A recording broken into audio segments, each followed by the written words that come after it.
Welcome and thank you for tuning in. You're listening to the Beyond 50 radio program. I'm Daniel Davis. On the program today, we're going to make everyone who's tuning in bakers.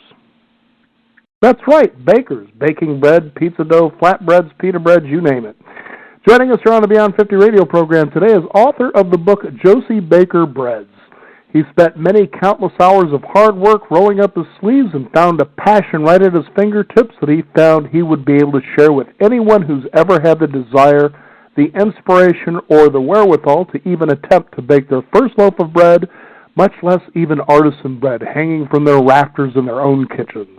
I'd like to welcome to the Beyond 50 radio program our guest, Josey Baker. Now that's Josey as in Josey Wales, right? Ah, you got it. Absolutely. That is. I appreciate you getting that right. All too often people make the mistake of thinking it's Josey and the Pussycat. Yeah, but those girls don't cook. They can barely sing, let alone bake. So we're going with Josey Wales on this one. The Lone Rider, that's right. So how did all this start for you? Did you just have a bad taste of bread, or did you think, I'd like to see what it would be like to do this and discover how this all works? I always loved eating bread, big time. And when my friend George dropped off a little bit of sourdough starter with me one day in San Francisco, this is about 4 years ago, he dropped off a little chunk of it and scribbled down some instructions and said, give this a shot. And I was like, wait, you can't even bake good bread at home. Why would I do that? And he kind of chuckled to himself. He said, yes, you can. Just try it. And so about a week later, I gave it a shot and was absolutely floored because you can make amazing bread at home. And moreover, I just fell in love with the process of baking. And, basically haven't stopped since then. Now, I know myself, I started learning to cook when I was about 4 years old, somewhere right around there. And I think the first thing that I was taught to cook was French toast. Pretty easy, straightforward kind of stuff. And then it evolved to where you start cooking eggs, scrambling, over easy, that sort of a thing, and then pancakes. And then it just kind of evolved. And what I like about what you have in here is that you take the mystery. I think a lot of people sometimes take a look at these cooking shows they see, whether it's on cable or on regular television, Hell's Kitchen and the like, and these people are just like probably you and I. A long time ago, they got started with one simple step, then the next one, and then pretty soon as you develop the skill or the know-how, it becomes easier. And I think sometimes people look at the end result, especially here, in this day and age and in our society, and they think, I've seen that, I want that end result, and they think they can leap in and just have that end result right away. But see, that's where you have sort of that nurturing kindness. In the beginning of the book, you say, it's possible, but don't be so hard on yourself. Yeah, absolutely. You hit it on the head. And what I try to do with the first two chapters in the book is I wrote the recipes so that you could follow them one after the other, and you could start out with a really simple loaf of bread that most basic ingredients and techniques and equipment.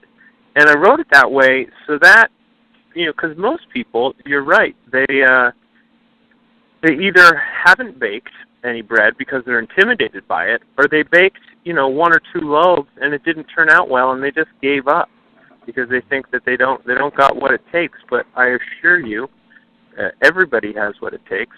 All you need is someone who could. The best thing is to have someone by your side sort of showing you the process step by step. And so that's really the way I wrote the book. I wrote it to try to make folks feel like we're hanging out together, making bread, having fun, and not stressing out about it, because it's just bread. It's not a big deal here. And so the first recipe is called Your First Loaf of Bread. And, the second recipe builds on what you did in the first recipe, and so on and so forth. And so by the end of the second chapter, you've actually got a healthy homemade sourdough starter that you made yourself, and you're using it to make, what I think most people think of as artisan bread or free-form hearth bread. And it's been so exciting to hear from people who've gotten the book, and lo and behold, they realize that they can bake bread. Mm-hmm. I know it's also funny, too, when you realize as you get in there and do it, because your very first recipe has, a total of 3 or 4 ingredients. Yeah, I try to keep it real simple. And you take a look at that, and you say to yourself, that's it? Now, here's what's funny, just kind of a side note here. I remember one time making fettuccine Alfredo for somebody. And they said, okay, well, let's take a look at this. And I said, here's how you do it. And they looked at me just flabbergasted, like they thought it was this long, drawn-out process. And I think sometimes your chefs out there pull this nonsense to intimidate people as though they have this secret that nobody else can have. Right. And it's like nonsense. And that's what I like about the way you wrote. As you said, it was sort of like you're in your kitchen or maybe in their kitchen. Side by side, you got the album Appetite for Destruction on in the background. And then you're going to hammer away a nice marble rye, and you're going to scratch your head when you're done with it going, damn, if I only knew about this 10 years ago.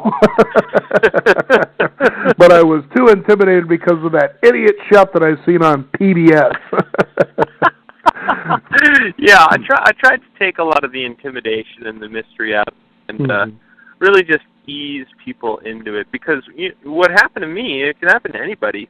I mean, I was not working in food when I started baking bread. I was working in education, and I baked that first loaf and just totally fell in love and I just started baking all the time because I loved doing it.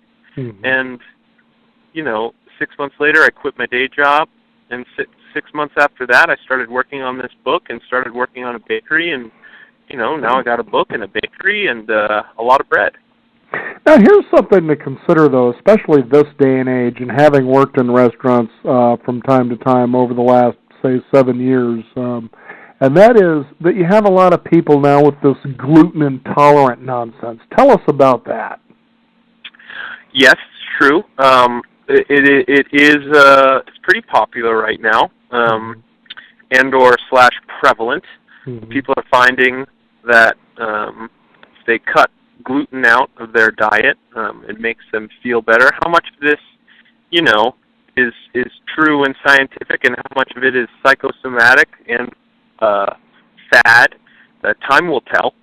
But one thing that I have found through the relationships I have with my customers and friends in my bakery is that most people, it's a surprise that if you're eating a lot of white bread that's made in a factory, and it's made on a very short timeline in order to just maximize production, that's not news to us, that food that's made in that way is not healthy for us. And I think what we're going to see is that it's not gluten, it's not wheat, it's not bread, it's not any of these things as a category. It's certain types of food that are made in particular ways with particular ingredients. And so if you're making bread at home with high quality ingredients, and you're not rushing the process along, and then you're not gorging yourself on it, my hunch is that we're going to see over the next few years that actually that's really just fine for people to eat. And that's been my experience at the bakery. People come in and they ask for a gluten-free bread, and I say, you know what? If do me a favor, humor me, just try this bread. And they try it, and it doesn't bother any of them. And it's because it's not about any one of those things in isolation. It's about bread that's made in essentially factories with really low quality ingredients. And that's what I agree with you so much there, Josey, is because it's almost like in the last few years you've seen what almost borders on the anti-bread movement. And I think to myself, okay, for centuries we've been making and eating bread, and there hasn't been a whole lot of health problems associated with that. Exactly. And then all of a sudden it's happening, and you can certainly attribute it to two things. One that you addressed, which I'm positive of, is the high manufacturing of a food product. You're going to lose quite a bit in that process. For one thing, you're not in there getting your hands, gooey and sticky, and you're not putting your heart and your soul into it, so it's not being loved in the first place. And the second thing, too, is this gluten situation has a lot to do with the genetically modified wheats that are being produced. And that's where the gluten really comes from that's causing a lot of the problems, as I understand it. Yeah. So, time will sort it all out. For those, and I just want to say that I do not deny, nor am I defending in any way, certain people have gluten intolerance that is severe.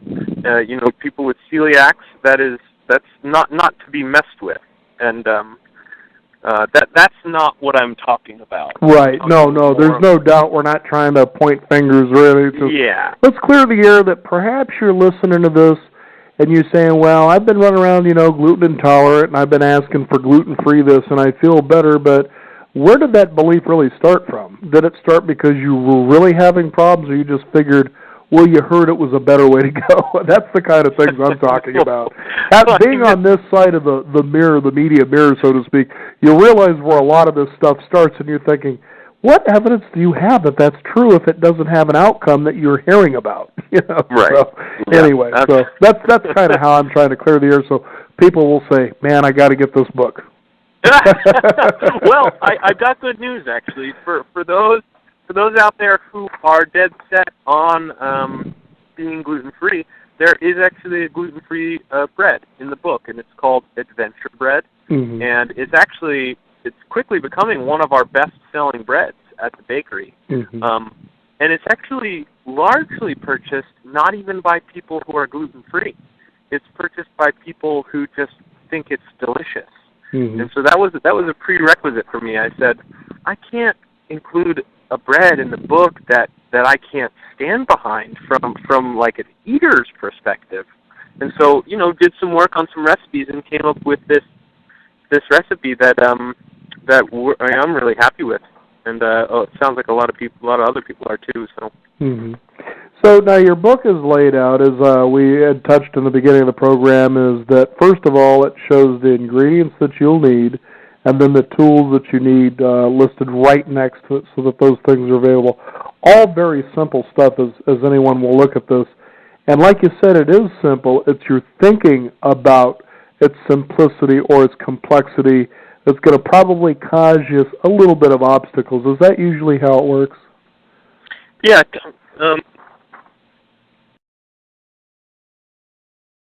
I'm sorry. No, it sounded like Josey probably got hit by a dough ball, but he's back on the Beyond 50 radio program, and we're ready to talk about the laying out of his book here. Starting off simple with step one, the courage to take that first step. Say that one more time. I said the first thing is the courage to take that first step. That's lesson number one. You don't need the perfect oven because, as you said in your book, you've worked in different ovens and different households, and it all came out perfect regardless. So we don't have to worry about the perfect oven. That's the neat thing. So. Yeah, absolutely. I've worked in many people's home ovens, including people's home ovens who said, you know what, I'd love to bake bread, but my oven isn't good enough to do it because I tried it and it didn't work. And sure enough, I came in there and I mixed up the dough and shaped it into a loaf and baked it off, and it turns out really wonderfully. Now I'm not bragging. I'm saying that you can make excellent bread in any oven. You just need a few tips in order to make that oven work, and they're very simple and they're very inexpensive. It's really just comes down to having a baking stone or a pizza stone and a metal top, which you put on top of the loaf of bread when you start baking it. And what that does is that creates a sealed environment in which you can bake the bread. And why that's important is because it allows the bread to bake in a steam-saturated environment, which is critical for developing a nice crust. And so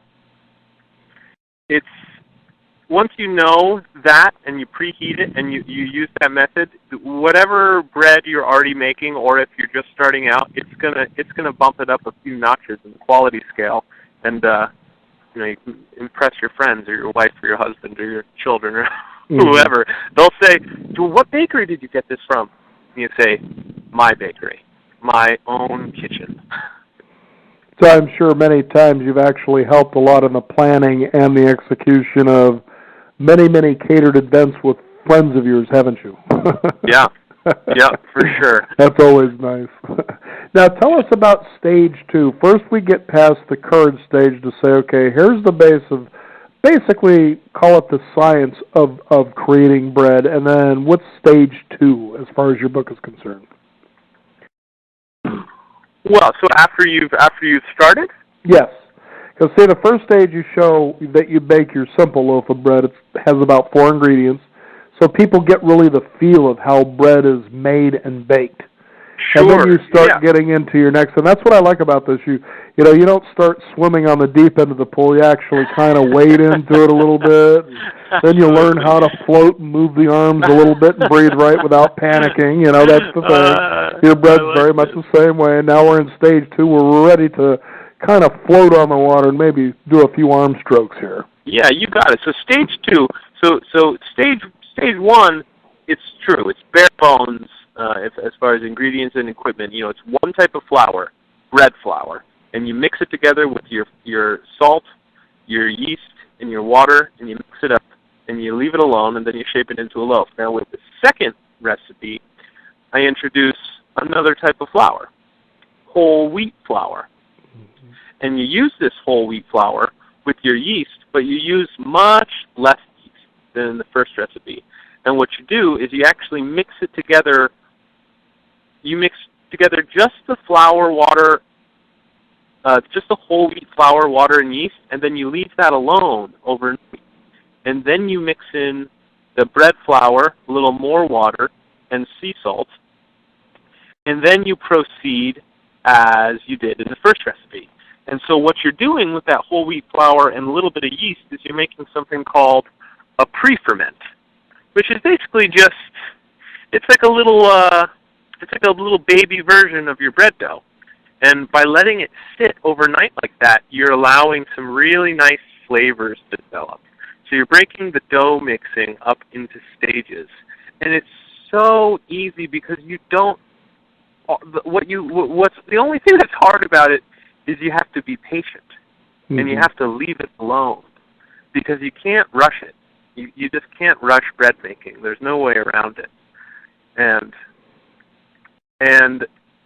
that's a sandwich loaf as well. And then we get into making bread that is not a sandwich loaf. Bread that's, I think what most people think of as artisan bread or a free form or hearth loaf, which then you let it rise actually in a little basket or a little colander with a towel.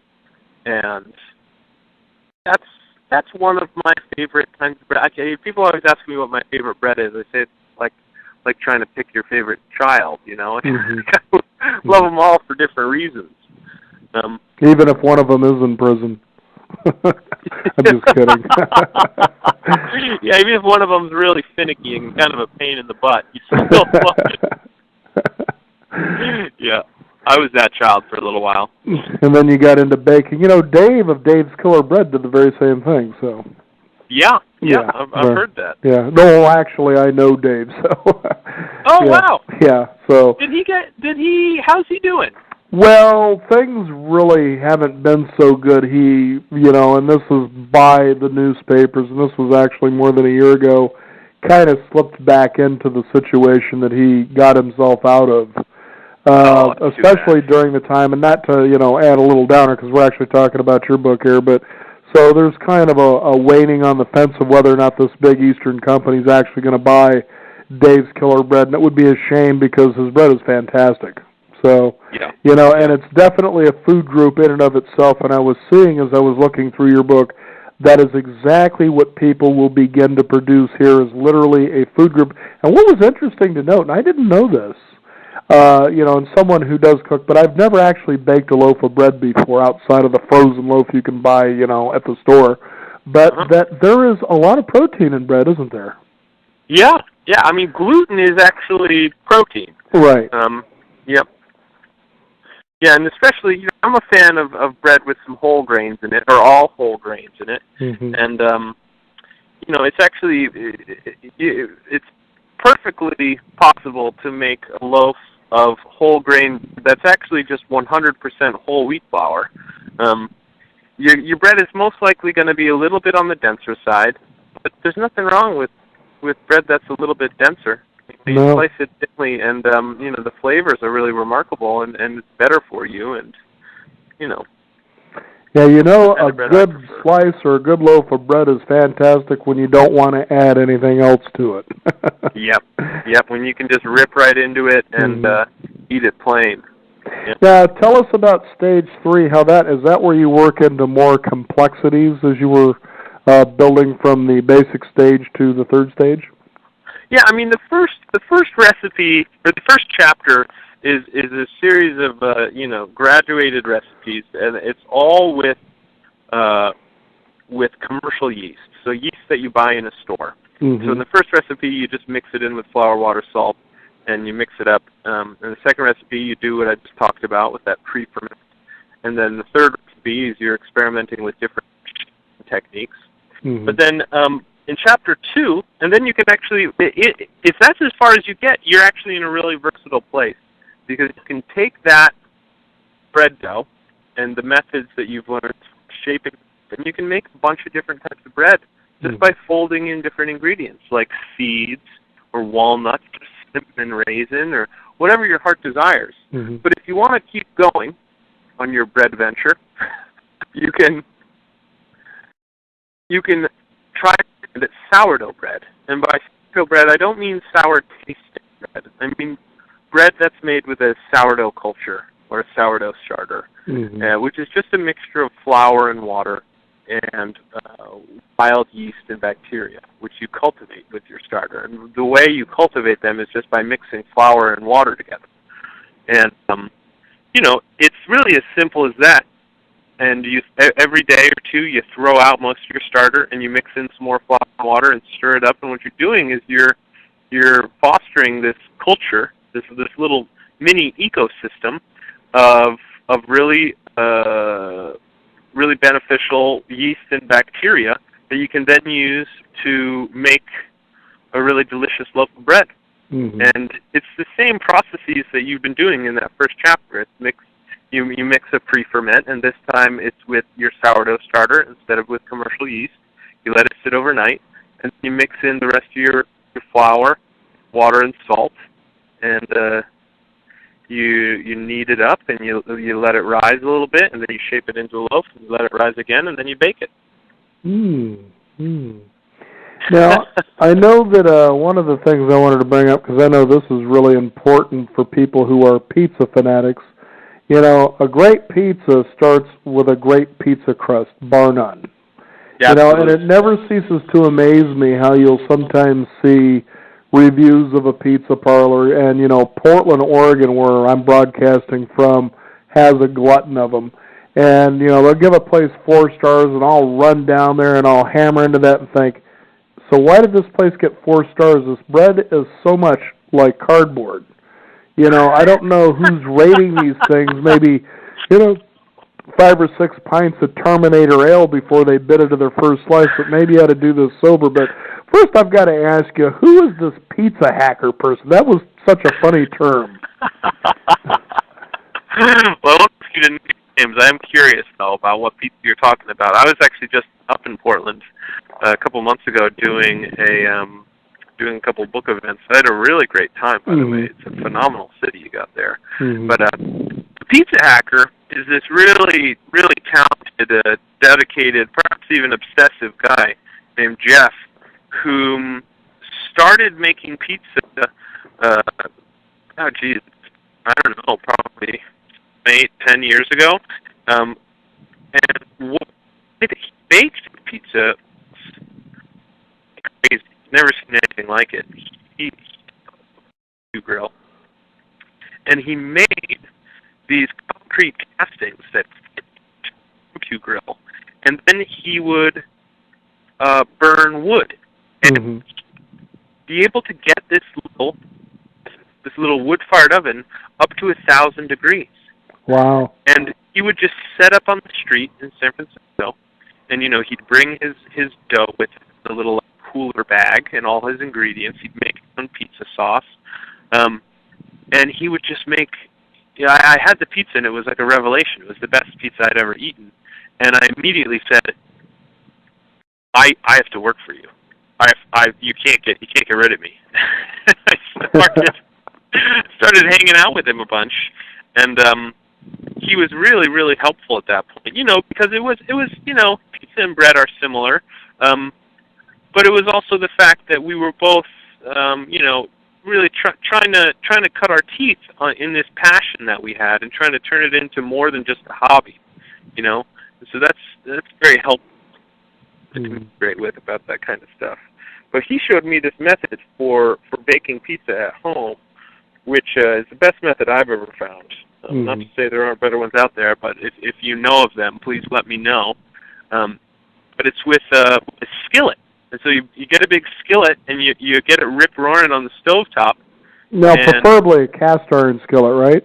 Yes. Okay. Yeah, it's got to be oven safe. Yep. I love working with cast iron no matter what I'm cooking with it. Even if it's eggs over easy, it's just so much fun to really master using something like that. Like you said, and it's literally bulletproof. It sure is. Yep. Unless you leave it out in the rain, then you're in trouble. But that's true. Get that thing rip-roaring hot on the stovetop, you toss in your dough, you build your pie, and then once the bottom of the pie is nice and cooked, you go into the broiler with it. And so it's this double bake method, first from the bottom and then from the top. And you can really blast that pizza dough with a lot more heat than you could in any other way. And it will really, and now it won't do anything unless you got good dough. But just like you were saying, but the book has recipes for pizza, and it's not that hard. It's just like making bread dough. Well, definitely I'm keeping this right where I'm going to start working on making my first loaf of bread. So, I keep remembering years ago I kind of perfected, at least for me, my own version of ragu, plenty of sausage. And so, but I would always make so much of it, and I would think, well, I can't eat spaghetti for the next 5 days. What I'm in one of these days I'm going to make lasagna, and I'm saying this for the listeners because that's how it is. It's in steps, and it's also to take that courage to one day you just say, I'm going to do this. So the most intimidating thing for me making lasagna was being sure that I got the noodles right. So I just applied my know-how, and so one night, I pulled out a couple of beers, and I said, I'm making lasagna tonight. I already had the ragu set, had an idea what the cheeses were supposed to be, and I went for it. And as I started building the lasagna itself, I was like, I can't believe it's this easy. I waited all this time. It took me a long time because I was intimidated. But it's like you said, get in there and get your feet wet. Make those mistakes, Be willing to, and you'll be blown away by what you'll start seeing yourself do, which is, I've always wanted to make this. Let's just go ahead and try it, and you'll have the courage to just keep moving forward. Absolutely. It's no big deal. And one of the things that really blew me away and kept me going at the beginning is one of the nice things about bread is you share it with people. And what a beautiful thing to do to, you're going over to your friend's house for dinner, or they're coming over to your house for dinner, you're having a picnic, and you bring a loaf of bread that you made yourself. It's going to be better than almost anything you can get in the store. Oh, I'm sure. It's really true, and it's really not hard. The only thing that I think is tricky about it for people when they're first starting out is figuring out the timing of it and how to fit it into the day. And so I addressed that specifically with my advice about using the refrigerator, because you can use the refrigerator to basically slow down the fermentation process to a crawl, and you make the bread fit your schedule. And it actually doesn't make the bread, it doesn't decrease the quality of the bread at all. In fact, it often makes the bread. So you can start, say you have a full-time job, you start it, Thursday night after work. You spend a couple hours and then you put it in the fridge, you can get to it Friday morning, or you can get to it Friday night, or you can get to it Saturday morning, and you proceed in that way with a lot of flexibility until you have the time to bake the bread, and then eat it with someone you love, or someone that you're hoping to love, perhaps. And when you're finished baking that bread and you're ready to sit down and leisurely eat it, there's a website people can find out more about how they can get this book, and there's probably recipes there as well, isn't there? Yeah, you come on out and find me on the web. I've got a blog to keep that I try to keep pretty entertaining, and that's just joseybakerbread.com. That's JOSEY bakerbread.com. You can Google me, just Josey Baker Bread. You'll find your way to me. And I'd love. It's so exciting to me to get emails and some handwritten letters from people expressing their excitement and sometimes their frustration about their baking practice. And so I always welcome people to send me a note and let me know how things are going for them. Very good. Josey, thank you so much for being on the program today. It's always enthusiastic for me to speak with a fellow courageous cook. Somebody who's willing to get out there and do something they've probably never done before and create a passion out of the whole thing. It's very exciting. Thanks again. Well, I really appreciate you taking the time to chat. So thanks so much, man. Take care. Again, the book is Josey Baker Bread. You can find that at joseybakerbread.com. We'll also have a link for you on our website at beyond50radio.com. That is the number 50. We want to thank you, the listeners, for tuning in. Have the courage to take that first step. And remember, live your day past halfway.